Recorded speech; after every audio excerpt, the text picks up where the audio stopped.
وعلى آلك وأصحابك يا سيدي يا رحمة للعالمين يا صاحب الجمال ويا سيد البشر من وجهك المنير لقد نفذ القمر لا يمكن الثناء كما كان حقه بعد خدا بزرگ کوئی قصہ مختصر لی خمسۃ اطفی بها حر الوباء الحاتمہ المصطفیٰ والمرتضیٰ وابناہما والفاطمہ الہی بحق بنی فاطمہ کے برقول ایمان کنی خاتمہ اگر دعوتم رد کنی ورقبول منو دست دامان آل رسول. خالق کائنات کی حمد و ثنا کے بعد آقا دو جہاں سرور دو عالم نبی محتشم سلطان الانبیاء امام الانبیاء حضور شہنشاہ کائنات حضور تاجدار کائنات صلی اللہ علیہ وآلہ وسلم کے حضور ناز میں اپنی محبتوں، عقیدتوں، ارادتوں اور چاہتوں کا خراج پیش کرنے کے بعد سامعین و حاضرین السلام علیکم ورحمۃ اللہ وبرکاتہ. سامعین گرامی، خالق کائنات کی بارگاہ میں دعا گو ہوں. میرا مالک، میرا خالق، میرا رازق، میرا معبود اور میرا بادشاہ حقیقی اس حقیر کو، اس ناچیز کو، گناہگار کو خالق کائنات اس منبر و محراب کی عزت و آبرو کا دفاع کرتے ہوئے حق اور سچ کی آواز بلند کرنے کی توفیق نصیب فرمائے، اور سامعین کو رب کائنات حق سننے کی، عمل پیرا ہونے کی اور حق کو آگے پہنچانے کی صلاحیت نصیب فرمائے. رب کائنات ہم سب کو کامل ایمان، صحیح عقیدہ اور نجات پانے والے اعمال کی توفیق نصیب فرمائے. سامعین محتشم، ماہ محرم الحرام کا یہ غالباً آخری جمعہ المبارک ہے. آج ماہ محرم الحرام کی 24 تاریخ ہے اور یہ اس ماہ مقدس کا آخری جمعہ المبارک ہے. پچھلے جمعہ المبارک کے موقع پر ہم نے اہل بیت مصطفیٰ صلی اللہ علیہ وآلہ وسلم کی محبت کے بارے میں چند باتیں قرآن و سنت سے آپ کے گوش گزار کی تھی. آج کی جمعہ المبارک کی بابرکت نشست کے اندر آپ کے سامنے چند باتیں یہ پیش کروں گا کہ صحابہ کرام اور اہل بیت حضور علیہ السلام کی آل، ان کے درمیان محبت، مودت اور ادب کا کتنا گہرا رشتہ تھا. ان کی آپس میں ایک دوسرے سے محبتیں کتنی زیادہ تھیں اور ایک دوسرے کا احترام کس قدر زیادہ تھا. آج دنیا انہیں جدا کرنے کی اور لڑانے کی کوشش کرتی ہے، لیکن اگر کائنات نے محبت سیکھی ہے تو اہل بیت اور صحابہ کرام سے سیکھی ہے. اگر کائنات نے ادب سیکھا ہے تو صحابہ اور اہل بیت سے سیکھا ہے. اور اس کے ساتھ ائمہ اربعہ، چاروں امام، فقہ کے چاروں امام جو ہیں، وہ چاروں کے چاروں امام، ان کا اہل بیت کے ساتھ محبت اور مودت کا رشتہ کیا تھا. سب سے پہلے ہم بات کریں گے حضرت عمر بن عبد العزیز رضی اللہ تعالی عنہ، جنہیں خلیفہ خامس بھی کہا جاتا ہے. عمر بن عبد العزیز رضی اللہ تعالی عنہ یہ وہ ہستی ہیں کہ جنہوں نے ساری زندگی اہل بیت مصطفیٰ صلی اللہ علیہ وسلم کی محبت اور ادب کے اندر گزاری. قاضی ایاز مالکی رحمۃ اللہ تعالی علیہ نے اپنی کتاب کتاب الشفا کے اندر یہ روایت کیا ہے، اور بھی کتب حدیث میں ہے، امام سخاوی نے بھی اس کو روایت کیا ہے کہ عمر بن عبدالعزیز رضی اللہ تعالی عنہ یہ وہ ہستی ہیں کہ جن کے سامنے کوئی بندہ اگر یزید کا نام لیتا تھا تو یزید کا نام لینے والے کو بھی یہ 30 کوڑے مارا کرتے تھے، 30 کوڑے مارتے تھے۔ کہتے تھے تمہیں خبر نہیں کہ یزید نے حضور کے خاندان کے ساتھ کیا کیا ہے؟ کہا اس کا نام مٹ گیا ہے، اگر نام لینا ہے تو حسین کا لو جس کا نام زندہ ہے۔ تو یزید کے نام لیوا کو بھی کوڑے مارا کرتے تھے۔ عمر بن عبدالعزیز رحمہ اللہ تعالی علیہ، آپ کے پاس امام حسن مجتبی رضی اللہ تعالی عنہ کے پوتے، آپ کے بیٹے کے بیٹے، امام حسن مجتبی کے بیٹے، ان کا نام بھی حسن تھا، حضرت حسن مثنیٰ۔ آگے ان کے بیٹے تھے عبداللہ کامل رضی اللہ تعالی عنہ۔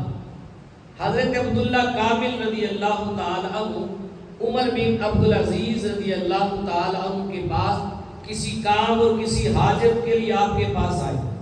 اس وقت یہ خلیفہ تھے۔ جب آئے آپ کے دربار میں پہنچے، عمر بن عبدالعزیز رضی اللہ تعالی عنہ کو خبر ہوئی، آپ کھڑے ہو گئے، آپ کا چہرہ متغیر ہو گیا، کھڑے ہوئے، ادب کیا، عزت کی، احترام کیا، اور حضرت حسن مثنیٰ رضی اللہ تعالیٰ عنہ کے صاحبزادے حضرت عبداللہ کامل کو اپنی نشست پہ بٹھایا، اور بٹھا کر جو ان کا کام تھا، باقی سارے کام چھوڑ کر فی الفور ان کی حاجت پوری کی، ان کا کام پورا کیا، اور پورا کرنے کے بعد ان کے سامنے ہاتھ باندھ کر کھڑے ہو گئے اور التماس کی کہ حضور آئندہ اگر کوئی حاجت اور کوئی ضرورت ہو مجھ سے تو خدا کے لیے آپ نے چل کر میرے پاس نہیں آنا، ہاتھ جوڑ کر ان کے سامنے التجا کی۔ یہ ادب تھا اہل بیت کا، ہاتھ جوڑ کر التجا کی کہ آئندہ کوئی کام ہو تو آپ نے میرے پاس نہیں آنا، کہا بس ایک پیغام بھیج دینا ہے یا ایک رکا میری طرف ارسال کر دینا ہے، مجھے آپ کا پیغام مل جائے، کہا میں دنیا جہان کے سارے کام چھوڑ دوں گا اور ہر کام چھوڑ کر سب سے پہلے آپ کا کام کروں گا، کہا مجھے خود چل کے آنا پڑے تو آپ کی بارگاہ میں چل کر آؤں گا، لیکن خدا کے لیے آپ میرے پاس چل کر نہ آئیں، اگر آپ چل کر آئیں گے تو قیامت کے دن میں تاجدار کائنات کی بارگاہ میں کون سا منہ لے کر جاؤں گا؟ کہا مجھے حیا آتی ہے، مجھے شرم آتی ہے کہ خاندان نبوت کا کوئی ایک فرد ہو اور میرے دروازے پہ چل کے آئے۔ کہا تمہارا ادب ہمیں تاجدار کائنات نے سکھا دیا ہے، ہم ادب والے لوگ ہیں، ہم خود چل کے آپ کے پاس آئے۔ یہ عمر بن عبدالعزیز رضی اللہ تعالی عنہ نے اہل بیت مصطفیٰ کا ادب کیا اور لوگوں کو سکھایا۔ آگے چلیں، فقہ حنفیہ کے امام اور فقہ حنفیہ کے بانی، آدھی سے زائد دنیا جن کی تقلید کرتی ہے اور تابعین میں جن کا شمار ہے، سب سے بڑے امام، امام الائمہ فی الحدیث بھی اور امام الائمہ فی الفقہ بھی، امام اعظم ابو حنیفہ نعمان بن ثابت رضی اللہ تعالی عنہ، آپ نے اپنی ساری زندگی اہل بیت کی محبت میں گزاری، ساری زندگی اہل بیت کی محبت میں گزاری۔ فقہ حنفیہ کے بانی ہیں، امام اعظم ایک نام ہے۔ آج ہم نمازیں پڑھتے ہیں، روزے رکھتے ہیں، حج زکوٰۃ، یہ سارے انہی کے مسائل ہیں جو قرآن و سنت سے اخذ کیے ہوئے ہم پڑھتے اور پڑھاتے ہیں۔ امام اعظم ابو حنیفہ رحمۃ اللہ تعالی علیہ، آپ کے دور کے اندر آپ نے جگہ جگہ جا کر معلوم کیا کہ اہل بیت کے جتنے بھی امام اور فرد آپ کے دور میں حیات تھے، جہاں جہاں بھی تھے، امام اعظم ان کے پاس چل چل کر گئے، اتنے بڑے امام ہونے کے باوجود بھی ان کے پاس گئے اور جا کر ان کے پاس اپنے ذاتوں میں تلمذ طے کیے اور ان کی شاگردی اختیار کی۔ جب امام اعظم کو خبر ہوئی کہ امام محمد باقر علیہ رحمہ آپ کوفہ تشریف لائے ہیں، تو امام اعظم ابو حنیفہ رحمۃ اللہ تعالی علیہ امام باقر کی بارگاہ میں گئے اور گھٹنے ٹیک کر آپ کی بارگاہ میں بیٹھے، آپ سے کلام کیا، سما کیا اور آپ کی شاگردی میں اپنا نام درج کروایا۔ امام جعفر صادق رضی اللہ تعالیٰ کے پاس آپ چل کر گئے، ان کی شاگردی اختیار کی۔ امام زید بن علی کے پاس گئے، امام عبداللہ بن علی کے پاس چل کر گئے، اور امام عبداللہ کامل کے پاس چل کر گئے، حضرت حسن مصنع رضی اللہ تعالیٰ عنہ کے پاس چل کر گئے، پھر حسن بن زید رضی اللہ تعالیٰ عنہ کے پاس گئے، امام محمد بن حنفیہ کے پاس گئے۔ اہل بیت کے 9 اماموں کے پاس امام اعظم ابو حنیفہ رحمۃ اللہ تعالیٰ نے خود چل کر گئے اور جا کر ذاتوں میں تلفظ طے کیا اور ان کی شاگردی کا شرف حاصل کیا، خود شاگرد بنے۔ کہا ان کا ادب یہ ہے کہ استاد وہ ہوں اور میں شاگرد ہوں، حالانکہ امام یہ تھے، فقہ کے امام امام اعظم ابو حنیفہ رحمۃ اللہ تعالیٰ علیہ تھے، اتنے بڑے امام ہو کر خود اہل بیت کی شاگردی اختیار کر رہے، یہ محبت کا درس دیا جا رہا ہے۔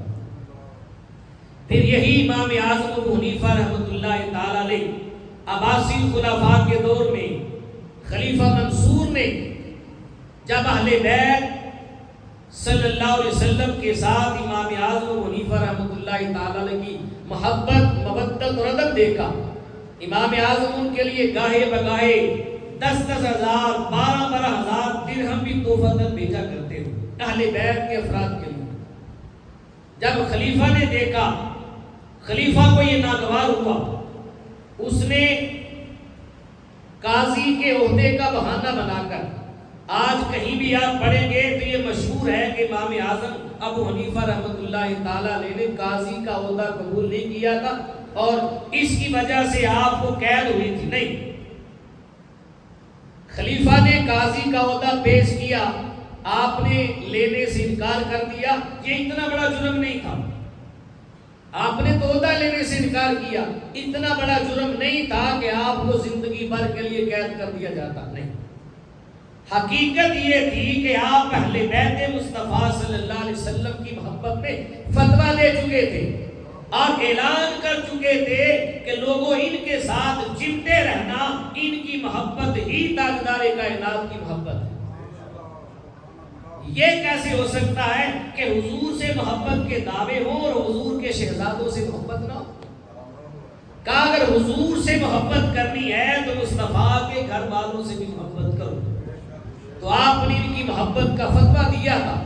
اس پاداش میں پھر خلیفہ منصور نے آپ کو قید کر دیا اور تاعمر آپ قید خانے میں رہے۔ امام اعظم ابو حنیفہ رحمۃ اللہ تعالی علیہ کا جنازہ بھی قید خانے سے اٹھا۔ اہل بیت مصطفیٰ کی محبت میں آپ کو موت آئی، لیکن آپ نے اہل بیت کی محبت نہیں چھوڑی۔ فقہ حنفیہ کے بانی ہیں، سب اماموں سے بڑے امام امام اعظم ابو حنیفہ رحمۃ اللہ تعالی علیہ۔ اس کے بعد امام مدینہ امام مالک رحمۃ اللہ تعالی علیہ، وقت کے امام، مسجد نبوی کے بھی امام اور حدیث کے بہت بڑے امام، امام مالک بن انس رضی اللہ تعالی عنہ، یہ بھی اہل بیت سے محبت کا دم بنتے تھے۔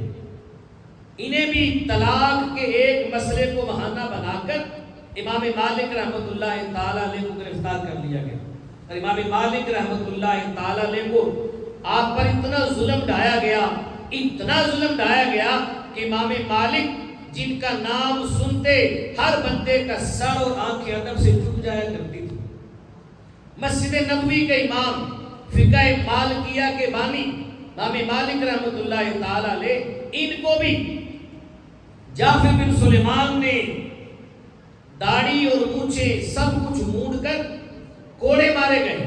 پہلے قید کیا گیا، پھر کوڑے مار کر داڑھی اور مونچھیں مونڈ کر آپ کو گھوڑے پر یا اونٹ پر بٹھا کر مدینہ منورہ کی گلیوں میں چکر لگائے اور کہا کہ تم خود بول کے بتاؤ مدینہ والوں مجھے جانتے ہو کہ نہیں؟ جو نہیں جانتا وہ مجھے جان لے، میں مالک بن انس ہوں۔ اتنا ظلم کیا آپ کے ساتھ، کوڑے مارے جاتے تھے۔ امام مالک کو جب کوڑے مارے جاتے تھے، کوڑے لگتے آپ بے ہوش ہو جاتے، اور جب کوڑے کھانے کے بعد پھر ہوش میں آتے تو ایک ہی جملہ زبان سے نکلتا تھا، آپ کہتے تھے کہ میں نے اپنے کوڑے مارنے والے کو بھی اور کوڑے مروانے والے کو بھی معاف کر دیا۔ پھر کوڑے مارے جاتے، پھر کوڑے کھا کھا کے بے ہوش ہوتے، اور جب ہوش میں آتے زبان پہ ایک ہی جملہ ہوتا تھا کہ میں نے کوڑے مارنے والے اور کوڑے مروانے والے دونوں کو معاف کر دیا۔ کسی نے پوچھا حضور آپ پہ ظلم ہوا ہے؟ اتنا ظلم ہوا، ظلم کی انتہا ہو گئی، اور آپ جب ہوش میں آتے ہیں ایک ہی جملہ بولتے ہیں کہ میں نے کوڑے مارنے والے اور مروانے والے کو معاف کر دیا۔ کہا نادان تجھے خبر نہیں میں معاف کیوں کر رہا ہوں؟ کہا مجھے کوڑے مارنے والا اور مروانے والا کوئی اور نہیں، ان کا تعلق حضور علیہ السلام کے چاچا کے خاندان سے ہے۔ کہا مجھے اپنے محبوب کے چاچا کے خاندان کا بھی حیا ہے۔ قیامت کے دن اگر اللہ کی بارگاہ میں مجھ سے پوچھا گیا تو کیا میں مصطفیٰ کے چاچا کے خاندان سے مواخذہ لوں گا؟ کہا نہیں، جن کا تعلق میرے محبوب کے ساتھ ہے ان کے ساتھ میرا محبت، مودت اور ادب کا رشتہ رہے، ان سے میں کوئی بدلہ نہیں لینا چاہتا۔ یہ امام مالک کا محبت اہل بیت اور ادب اہل بیت تھا۔ امام مالک رحمۃ اللہ تعالی علیہ ساری زندگی اہل بیت کی محبت میں گزاری۔ پھر امام شافعی رحمۃ اللہ تعالی علیہ فقہ شافعیہ کے بانی، یہ چاروں امام جو ہیں یہ عقیدے میں اہل سنت ہیں، چاروں کے چاروں امام۔ فروعی مسائل میں ان کا اختلاف ہے، لیکن عقیدے میں اہل بیت اور حضور کی محبت میں، صحابہ کی محبت میں یہ چاروں کے چاروں امام اہل سنت ہیں۔ امام شافعی رحمۃ اللہ تعالی علیہ بھی اہل سنت ہیں۔ امام شافعی رحمۃ اللہ تعالی علیہ وہ ہستی ہیں کہ امام شافعی رحمۃ اللہ تعالی علیہ بھی اہل بیت سے بڑی محبت کرتے ہیں، اور اہل بیت کہ ہر فرد کا آپ حیا بھی کرتے تھے، ادب بھی کرتے تھے، اور ان سے محبت اور مودت کا اعلان بھی اعلان کیا کرتے تھے۔ امام شافعی رحمۃ اللہ تعالی علیہ کو کسی نے کہا کہ آپ رافضی ہو گئے، اہل بیت سے محبت کرتے ہیں۔ امام شافعی رحمۃ اللہ تعالی علیہ نے فرمایا اگر اہل بیت کی محبت کا نام رفض ہے تو کہا مجھ سے بڑا رافضی کوئی نہیں۔ کہا یہ تانا دے دو مجھے گوارا ہے، لیکن میں اہل بیت کی محبت نہیں چھوڑ سکتا۔ کہا جن سے حضور محبت کرے یہ بنا کیسے ہو سکتا ہے کہ ہم حضور کی محبت کا دم بھرے، اور جن سے خود حضور محبت کرے ہم ان سے محبت نہ کریں؟ یہ نہیں ہو سکتا۔ امام شافعی رحمۃ اللہ تعالی علیہ فرمایا کرتے تھے یا اہل بیت رسول اللہ صلی اللہ علیہ وسلم حبکم فرد من اللہ فی القرآن ینزلہ، اے اہل بیت رسول صلی اللہ علیہ وسلم اللہ نے تمہاری محبت قرآن کے ذریعے فرض کر دی ہے۔ اللہ نے تمہاری محبت قرآن کے ذریعے فرض کر دی ہے۔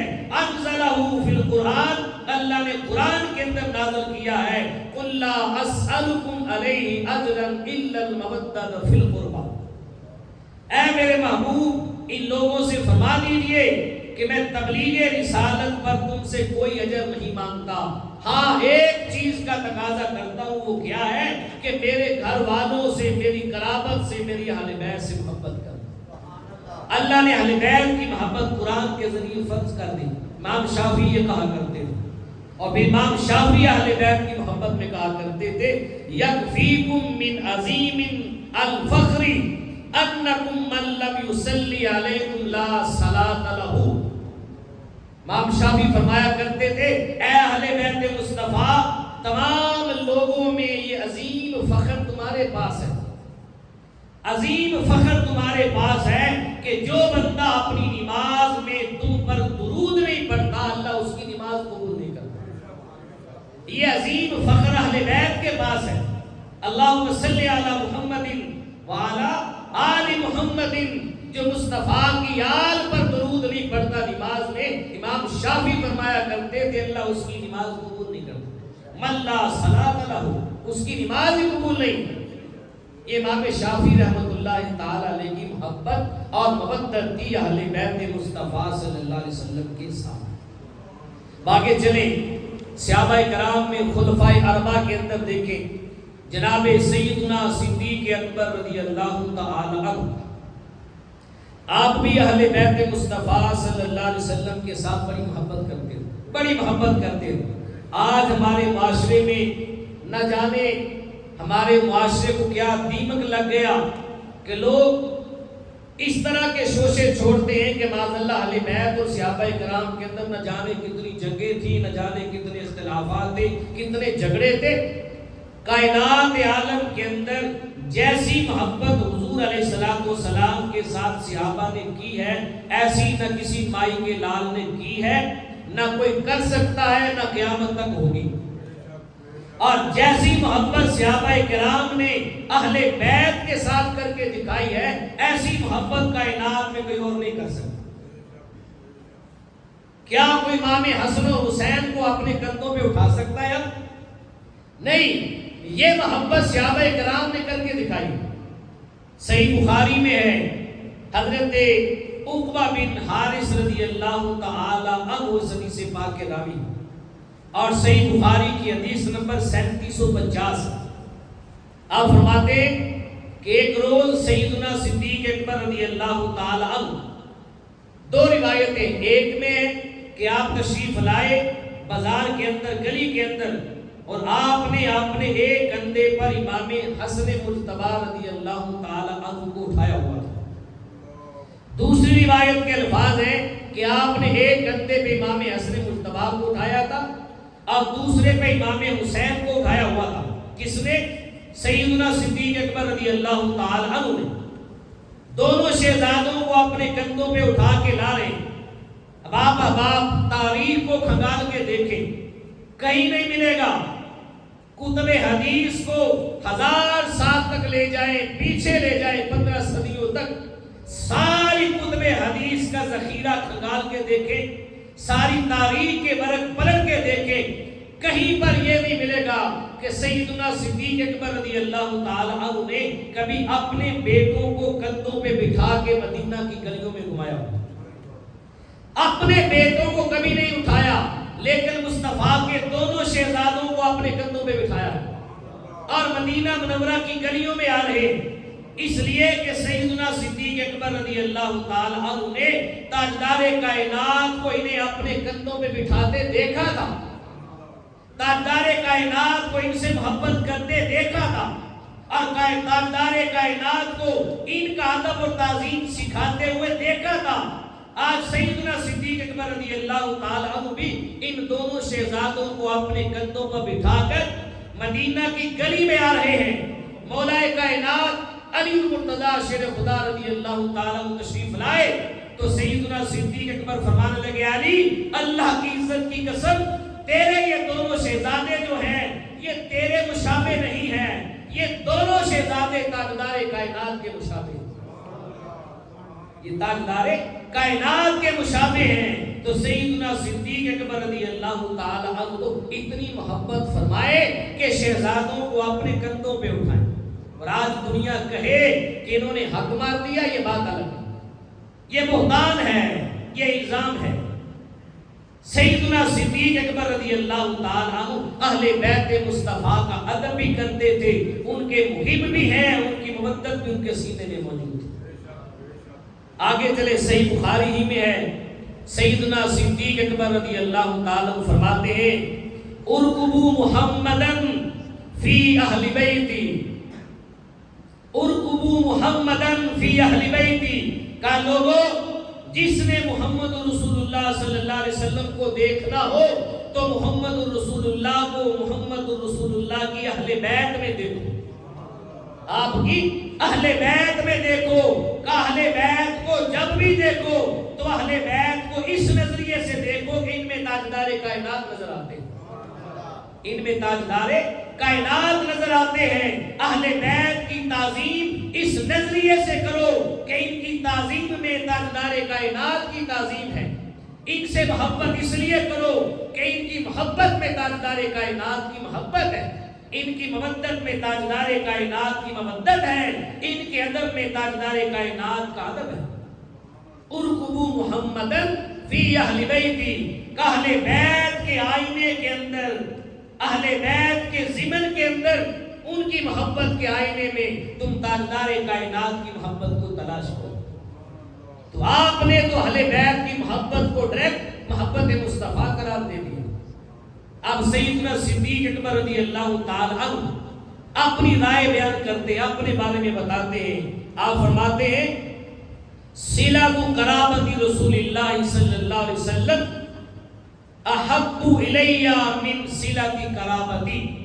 فرمایا لوگوں، میں صدیق اکبر اتنی محبت اور اتنا ادب اپنے رشتہ داروں کا نہیں کرتا جتنی محبت میرے سینے میں مصطفیٰ کے رشتہ داروں کی. کا تاجدار کائنات کی اہل بیت اور آپ کی قرابت کی محبت میرے دل میں میری اپنی قرابت اور رشتہ داری سے بڑھ کر ہے. یہ نظریہ اور عقیدہ ہے سیدنا صدیق اکبر رضی اللہ تعالی عنہ کا اہل بیت کی محبت کے بارے میں. تو اہل بیت سے ساری زندگی سیدنا صدیق اکبر رضی اللہ تعالی عنہ نے محبت کا رشتہ نبھایا، اور آپ جیسی محبت کوئی نہیں کر سکتا. اب آئے آگے سیدنا فاروق اعظم رضی اللہ تعالیٰ عنہ کی بارگاہ میں چلتے ہیں. آپ کے دور خلافت میں مدائن سے مال غنیمت آیا، مدائن فتح ہوا، مال غنیمت آیا. سیدنا فاروق اعظم رضی اللہ تعالیٰ عنہ کے پاس مال غنیمت کا ڈھیر لگا تھا. لوگ کتار در کتار کھڑے ہیں مال غنیمت سے اپنا حصہ لینے کے لیے. لوگ انتظار میں ہیں کب تقسیم کریں گے. اتنے میں امام حسن مجتبی رضی اللہ تعالیٰ عنہ تشریف لائے. آپ آئے اور سیدنا فاروق اعظم سے کہنے لگے چاچا جان ہمیں ہمارا حق دو. امام حسن مجتبی نے یہ جملہ بولا. سیدنا فاروق اعظم آگے بڑھے، ادب کے ساتھ کہا اے امام حسن، اللہ تعالیٰ نے تمہیں بڑی عزتوں سے نوازا ہے، اللہ نے تمہیں بڑی عزتیں دی ہیں، تمہارے سارے گھرانے کی بڑی عزتیں ہیں. آپ کا ادب تعظیم اور توقیر کرنے کے بعد سیدنا فاروق اعظم رضی اللہ تعالی عنہ نے امام حسن مجتبی کو مال غنیمت سے 1000 درہم کا تحفہ دیا. 1000 درہم. وہ تشریف لے گئے. پھر امام حسین رضی اللہ تعالی عنہ تشریف لائے. انہوں نے بھی آ کر کہا چاچا عمر ہمیں اس مال سے ہمارا حق دیجئے، ہمارا حصہ دیجئے. سیدنا فاروق اعظم نے پھر وہی جملہ دہرایا اے امام حسین، اللہ نے آپ کو بڑی عزتیں دی ہیں، اللہ نے آپ کے گھرانے کو بڑی عزتوں سے نوازا ہے. ادب کیا، تعظیم کی. پھر امام حسین رضی اللہ تعالی عنہ کو بھی 1000 درہم کا تحفہ عطا فرمایا. امام حسین بھی چلے گئے. اب اس کتار کی باری آئی جنہیں مال غنیمت دینا تھا. اس کتار میں سب سے آگے سیدنا عمر فاروق رضی اللہ تعالیٰ عنہ کے صاحبزادے عبداللہ ابن عمر رضی اللہ تعالیٰ عنہ صحابی رسول آپ کھڑے تھے. ان کی باری آئی. چونکہ باپ امیر المومنین ہیں، خلیفۃ المسلمین ہیں. جب ان کی باری آئی آگے آئے تو کہا امیر المومنین مجھے مال غنیمت سے میرا حصہ دیجیے. سیدنا فاروق اعظم نے اپنے بیٹے عبداللہ ابن عمر کو 500 درہم دیے. کتنے دیے؟ 500 درہم دیے. جب عبداللہ ابن عمر رضی اللہ تعالیٰ عنہ نے 500 درہم دیکھے تو کہنے لگے امیر المومنین مجھ سے پہلے امام حسن مجتبی آئے، انہیں آپ نے 1000 درہم دیے. پھر امام حسین آئے، انہیں بھی آپ نے 1000 درہم دیے، اور مجھے آپ 500 درہم دے رہے ہیں. حالانکہ میری قربانیاں تو بہت زیادہ ہیں. میں نے تاجدار کائنات کے زمانے اقدس میں جنگیں لڑی ہیں، میری تلوار سے کئی کافر قتل ہوئے ہیں، میں نے خون بہایا ہے، جہاد کیے ہیں، اور آپ مجھے مال غنیمت سے حصہ کم دے رہے ہیں، اور جنہوں نے جنگیں نہیں کی ان کو حصہ زیادہ دے رہے ہیں. جب بیٹے نے یہ بات کہی تو سیدنا فاروق اعظم رضی اللہ تعالیٰ جلال میں آ گئے اور فرمایا اے میرے بیٹے عبداللہ، اگر امام حسن اور امام حسین جیسا حصہ لینا چاہتا ہے تو جا پہلے امام حسین جیسا نانا لے کر آ. کیا تیرے پاس حسین جیسا نانا ہے؟ جا پہلے حسین جیسی نانی لے کر آ. جا پہلے حسین کے باپ جیسا باپ لے کر آ. جا پہلے حسین کی ماں فاطمہ جیسی ماں لے کر آ. پھر آ کر مجھ سے مطالبہ کرنا کہ مجھے حسن اور حسین کے برابر حصہ.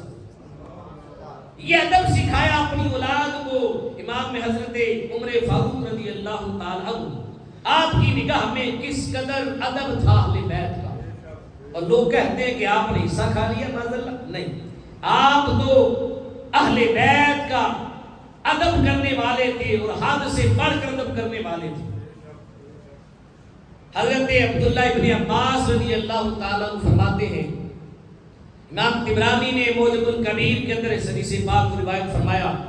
آپ فرماتے ہیں کہ رسول اللہ صلی اللہ علیہ وسلم نے خود فرمایا، الا اخبرکم بخیر الناس، اے لوگو کیا میں تمہیں یہ نہ بتاؤں کہ سارے لوگوں میں سے اپنے نانا اور نانی کے اعتبار سے بہتر کون ہے؟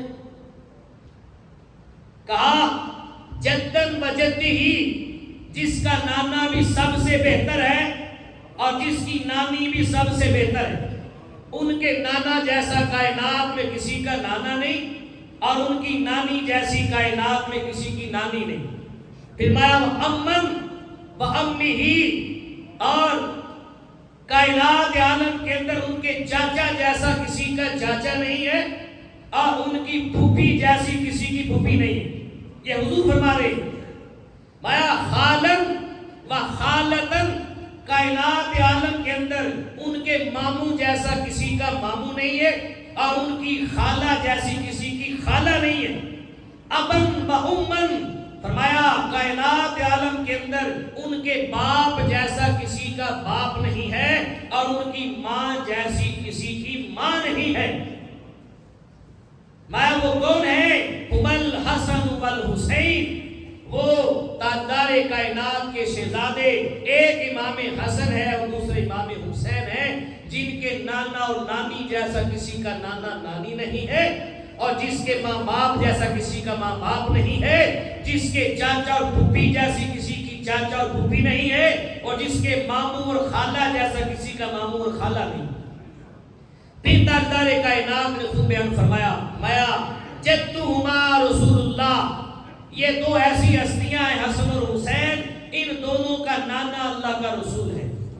ان کا نانا جدہما رسول اللہ، ان دونوں کا نانا رسول اللہ ہے. وجدتہما خدیجہ الکبریٰ، ان دونوں کی نانی جو ہے وہ سیدہ خدیجہ الکبریٰ ہے. پھر فرمایا وَأَمُّهُمَا جعفر بن ابی طالب، اور ان کے چاچا جعفر بن ابی طالب رضی اللہ تعالی عنہ ہے. اور فرمایا وَأَمَّتُهُمَا، ان کی پھوپھی ام ہانی بنت ابی طالب، ان کی پھوپھی مولا کائنات کی ہمشیرہ ابو طالب کی بیٹی حضرت ام ہانی رضی اللہ تعالی عنہ. پھر فرمایا خالہما، ان دونوں کا ماموں قاسم بن رسول اللہ، رسول اللہ صلی اللہ علیہ وسلم کے صاحبزادے حضرت قاسم رضی اللہ تعالیٰ عنہ ہیں. وخالتہما، اور ان کی خالائیں زینب و رقیہ و ام کلثوم، ان دونوں کی جو خالہ ہیں وہ رسول اللہ کی شہزادیاں، رسول اللہ کی بیٹیاں حضرت رقیہ ہیں، حضرت زینب ہیں، حضرت ام کلثوم ہیں. اور پھر فرمایا ابوہما علی بن طالب، ان دونوں کا باپ علی بن طالب ہے. وامہما فاطمہ بنت رسول اللہ، اور ان دونوں کی ماں فاطمہ بنت رسول اللہ. یہ فرما کر تاجدار کائنات نے فرمایا لوگوں سن لو، جدہما فی الجنہ، حسن اور حسین ان دونوں کے جدہما فی الجنہ، ان دونوں کے نانا بھی جنت میں ہیں. وجدتہما فی الجنہ، ان کی نانی بھی جنت میں ہے. وَأَمُّهُمَا فِي الْجَنَّةِ، ان کے چاچا بھی جنت میں ہے. وَأَمَّتُهُمَا فِي الْجَنَّةِ، ان کی پھوپھی بھی جنت میں ہے. وَخَالُهُمَا فِي الْجَنَّةِ، ان کے ماموں بھی جنت میں ہے. وَخَالَتُهُمَا فِي الْجَنَّةِ، ان کی خالہ بھی جنت کے اندر ہے. ابوہما فی الجنہ، ان کا باپ بھی جنت میں ہے. وَأُمُّهُمَا فِي الْجَنَّةِ، اور ان کی ماں بھی جنت میں ہے. یہ فرما کر تاجدار کائنات نے فرمایا وَهُمَا فِي الْجَنَّةِ، اور یہ دونوں شہزادے بھی جنت میں ہیں. اور اس طرح جنت میں ہیں کہ سیدہ شباب اہل جنہ، یہ جنت میں عام جنتی نہیں ہے، یہ جنتی سارے نوجوانوں کے سردار بن کے جنت میں ہیں. تو سیدنا فاروق اعظم اپنے بیٹے سے فرماتے ہیں اگر ہے تمہارے پاس ان کے نانا جیسا نانا تو آؤ تم بھی 1000 درہم کا مطالبہ کرو، اگر ہے تمہارے پاس ان کی نانی جیسی نانی تو تم بھی 1000 درہم کا مطالبہ کر لو، اگر ہے تمہارے پاس ان کے ماں باپ جیسے ماں باپ تو تم بھی 1000 درہم کا مطالبہ کر لو۔ تو دیکھیں سیدنا فاروق اعظم کی نگاہ مقدس میں اہل بیت کا ادب کتنا ہے، ادب کتنا ہے، اپنی اولاد سے پڑھ کے ادب کر رہے ہیں، اتنا حصہ اپنی اولاد کو نہیں دے رہے، اپنی اولاد کو بتا رہے ہیں کہ اے میری اولاد سن لے، اگرچہ تمہارا باپ امیر المومنین ہے لیکن تمہارا خاندان مصطفیٰ کے خاندان جیسا نہیں ہے، مصطفیٰ کے خاندان جیسا نہیں ہے۔ یہی سیدنا فاروق اعظم رضی اللہ تعالی عنہ ہے۔ آپ کے دور خلافت میں امام حسین رضی اللہ تعالی عنہ، امام حسن مرتضیٰ رضی اللہ تعالی عنہ اور سیدنا فاروق اعظم رضی اللہ تعالی عنہ کے صاحبزادے عبداللہ ابن عمر رضی اللہ تعالی عنہ بچپنا تھا، مدینہ طیبہ کے اندر کسی مقام پر آپس میں کھیل رہے تھے، سیدنا فاروق اعظم کے بیٹے اور امام حسن اور امام حسین کھیل میں مشغول تھے، دوران کھیل بچپنا تھا، آپس میں چکپلش ہوئی، کوئی بات ہوئی تو امام حسین رضی اللہ تعالی عنہ نے عمر فاروق رضی اللہ تعالی عنہ کے صاحبزادے حضرت عبداللہ ابن عمر رضی اللہ تعالی عنہ سے کہا اے عبداللہ تمہارا والد جو ہے وہ تو ہمارے خاندان کا خادم ہے، تمہارا والد ہمارے خاندان کا خادم ہے، میرے نانا کا غلام ہے۔ جب امام حسین نے جملہ سیدنا فاروق اعظم کے بارے میں کہا، آپ کا بیٹا عبداللہ بن عمر رضی اللہ تعالیٰ عنہ آپ تھوڑے تیش میں آئے، اپنے گھر چلے گئے، جا کر اپنے والد گرامی سے یہ شکایت کی، شکوہ کیا کہ آج میں حسین کے ساتھ کھیل رہا تھا تو امام حسین نے مجھے جذبات میں آ کر یہ کہا کہ تمہارے والد عمر بن خطاب رضی اللہ تعالی عنہ تو ہمارے خاندان کے خادم ہیں، میرے نانا کے غلام ہیں۔ جب عبداللہ بن عمر نے یہ جملہ بتایا، سیدنا فاروق اعظم رضی اللہ تعالی عنہ کھڑے ہو گئے کہ عبداللہ بتا واقعی حسین نے یہ بات کہی ہے؟ کعبہ جان ہاں امام حسین نے یہ بات کہی ہے، 3 بار تصدیق کی بتاؤ کیا واقعی امام حسین نے یہ بات کہی ہے؟ کہاں ہاں یہ بات کہی ہے۔ کہا بیٹا پھر جلدی کر، یہ قلم لے جا، یہ کاغذ لے جا، جو بات حسین نے اپنی زبان سے کہی ہے جاؤ جلدی کرو، جا کر حسین سے کاغذ پہ لکھوا کے لے آؤ، حسین کی تحریر لے آؤ۔ کہا بیٹا لکھوا کے لاؤ۔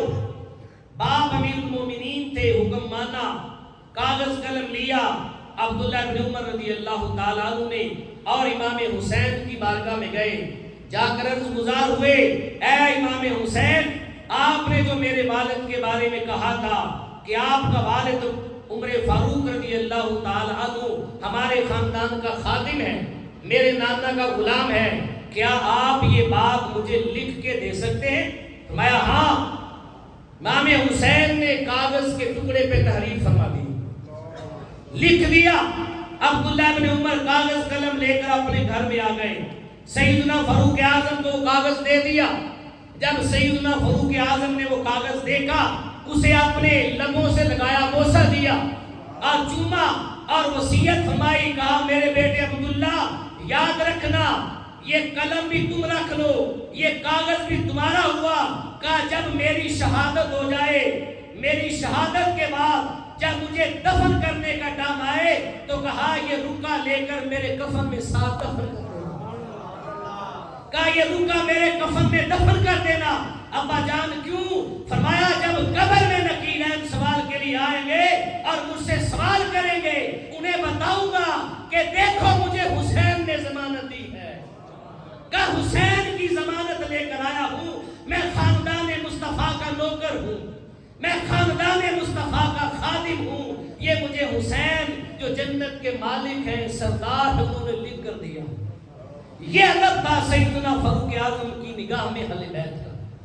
لوگ کہتے ہیں اہل بیت کا ادب نہیں کرتے تھے، نہیں، صحابہ کرام نے جیسا ادب اہل بیت کا کیا، وہ جیسی ٹوٹ ٹوٹ کر محبت اہل بیت سے کی، انہوں نے تو تاجدار کائنات کو اپنی نگاہوں سے دیکھا تھا، محبت کر دی، تاجدار کائنات کے زبان اقدس سے سنا تھا محبت کے الفاظ جملوں کو۔ جیسی محبت اہل بیت سے صحابہ کرام نے کی، ایسی محبت کوئی اور نہیں کر سکتا، کوئی اور نہیں کر سکتا۔ اور جیسی محبت آپ نے کر کے دکھائی، کوئی ایسے کر کے بھی نہیں دکھا سکتا۔ آج کوئی ایڑی چوٹی کا زور لگا لے، ایڑیاں رگڑ لے، لیکن صحابہ جیسی محبت پیدا نہیں کر سکتا۔ صحابہ تو ادب کے اس مقام پر فائز تھے، ادب کی اس وادی میں انہوں نے قدم رکھا تھا جہاں ان کے تصور و خیالات سے بھی بے ادبی کوسوں دور تھی، بے ادبی ان کے تصور و خیالات کو بھی نہیں چھو سکتی تھی۔ تو صحابہ کرام نے ہمیشہ اہل بیت سے محبت کی، اہل بیت کا ادب کیا، اور پھر اہل بیت نے بھی صحابہ سے محبت کی۔ صحابہ سے امام حسین رضی اللہ تعالی عنہ نے سیدنا صدیق اکبر رضی اللہ تعالی عنہ کے 2.5 سالہ دور کے اندر تلوار نہیں اٹھائی۔ کبھی سنا آپ نے تلوار اٹھائی؟ تلوار نہیں اٹھائی۔ امام حسین نے سیدنا عمر فاروق رضی اللہ تعالی عنہ کے 10 سالہ دور میں تلوار نہیں اٹھائی۔ امام حسین نے سیدنا عثمان غنی رضی اللہ تعالیٰ عنہ کے 12.5 سالہ دور میں تلوار نہیں اٹھائی۔ اپنے والد گرامی علی المرتضیٰ شیر خدا کے دور میں تلوار نہیں اٹھائی۔ امام حسن مجتبیٰ کے دور میں تلوار نہیں اٹھائی۔ حضرت امیر معاویہ رضی اللہ تعالیٰ عنہ کے دور میں بھی تلوار نہیں اٹھائی۔ لیکن جب یزید تخت نشین ہوا تو امام حسین نے تلوار اٹھائی۔ کیوں اٹھائی؟ امام حسین نے بتایا یہ پیچھے جتنے صحابہ گزر گئے یہ سارے حق پر تھے، یہ سارے حق پر تھے، سچے تھے۔ یزید باطل پر ہے، حسین باطل سے لڑے گا، حق سے نہیں لڑے گا، حسین حق سے نہیں لڑے گا۔ اس کا مطلب ہے کہ امام حسین نے بھی ان کا ادب کیا، امام حسین نے بھی ان کا ادب کیا۔ امام حسین کو بھی ان سے محبت تھی، ان کو امام حسین سے محبت تھی۔ یہ دونوں گوشے، یہ دونوں شاخیں ملے، صحابہ کی محبت اور اہل بیت کی محبت، دونوں شاخیں ملے تو دونوں کی محبت مل کر پھر تاجدار کائنات کی محبت کمپلیٹ ہوتی ہے۔ اللہ تعالی ہم سب کو آقا دو جہاں کی اہل بیت اور صحابہ کی محبت نصیب فرمائے۔ وما علیہ الا البلاغ۔